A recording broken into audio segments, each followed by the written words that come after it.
Nan lajɛbagaw bɛɛ lajɛlen Mali kɔnɔ Mali kɔ kan aw bɛɛ lajɛlen aw ni yantuma aw bisimila an ka kunnafoni kɛnɛ kan an bɛ septembre kalo tile 18 san 2022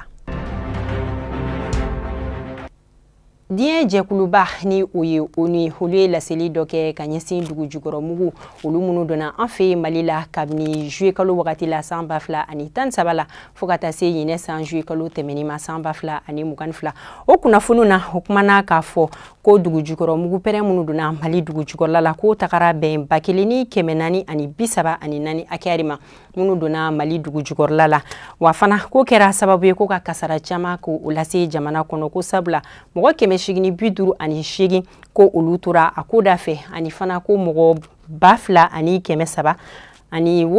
ko olu jugina o tɛmɛnen kɔfɛ tuguni o tilala ka kuma san 2021 gansan o kumana o sɛn fana ta kan o sɛn na o kumana k'a fɔ ko mɔgɔ 400 ko kasara ye olu de sɔrɔ olu cɛla ko mɔgɔ 100 ani mɔgɔ 3 ko olu tora a ko da fɛ ani fana ko mɔgɔ 297 ko olu jugina u tilala ka kuma tuguni hinɛ san yɛrɛ la ni u kɛra janvier kalo wagati la san 2022 fo ka taa se août kalo tile 31 ma san 2022 la o la u kumana k'a fɔ ko kasara ye mɔgɔ minnu sɔrɔ ko ye 239 ye olu cɛla ko mɔgɔ 72 ko olu de tora a ko da fɛ ko mɔgɔ 167 ko olu de jogina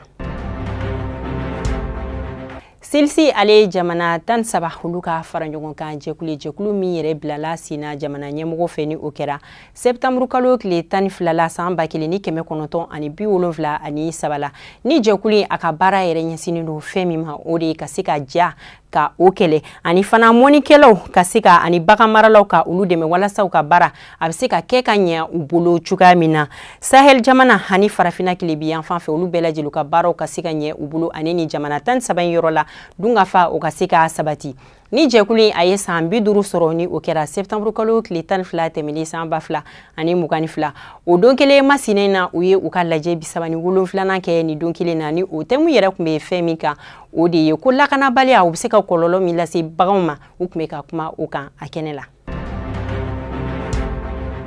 an ka ministri min ka baara ɲɛsinin don bɛn ni keleya sabatili ma ni a bɛ fɔ o ma ko colonel major Ismail Wage ale tagamakɛ ka taa Bera o ye Moritani jamana dɔ ye ka taa an ka jamana kɔnɔden dɔw lajɛ minnu ye u sigiyɔrɔ bila ko sababuya kɛ kɛlɛ ka taa u sigi ni yɔrɔ kofɔlen na a taara an ka camancɛ fanga mɔgɔ o ɲɛmɔgɔba o tɔgɔ la walasa ka se k'a dɔn gɛlɛya minnu bɛ ni mɔgɔ kofɔlen kan ka se k'a ɲɛɲini kɛ o koɲa la Citoyenneté L ni ale ye jɛkulu ye minnu ka baara ɲɛsinin don fasodenya sabatili ma septembre kalo tile 9 san 2022 olu ye lajɛ dɔ kɛ ni o kɛra Bajalan 1 na o lajɛ in kɔnɔ u ye weleda lase denmansaw ma ka se ka olu bilasira denw ka hakɛ la ani fana fiɲɛ minnu bɛ denmansaw sɔrɔ u ka denw ka lamara kɔnɔna na ka se ka u bilasira o koɲɛ la Fondation Omar Mohamed Sogore ni a bɛ fɔ o ma cogoya wɛrɛ la ko Fondation OMS ni ye jɛkulu minnu ka baara ɲɛsinin don ka se ka dɛmɛ ka don mɔgɔw ye ni jɛkulu a ka lancement o kɛra septembre kalo tile 10 san 2022 a ka laɲini o ye fɛn caman ye wa kɛrɛnkɛrɛnnenya la laɲini ninnu u y'a laɲini ka se ka kɛ san 5 kɔnɔ bakuruba la an bɛ se ka min fɔ san 5 kɔnɔ min ye entrepreneur dɔw ye minnu ma se ka ɲɛ sɔrɔ u ka baaraw tagaboloya la o mɔgɔ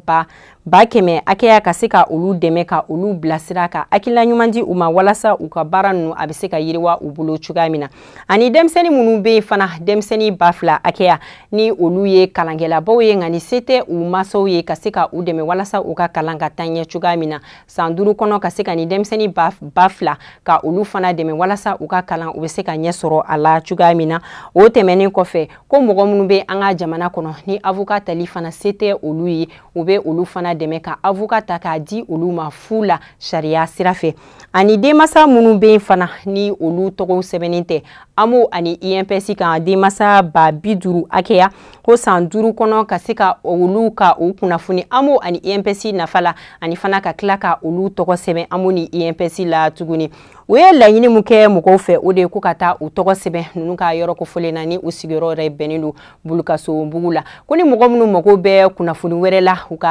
u ka baaraw tagaboloya la ko ni donna bɔlɔlɔ siraw sanfɛla la u ka kunnafoniw bɛ yen nɔ ni donna ko fondation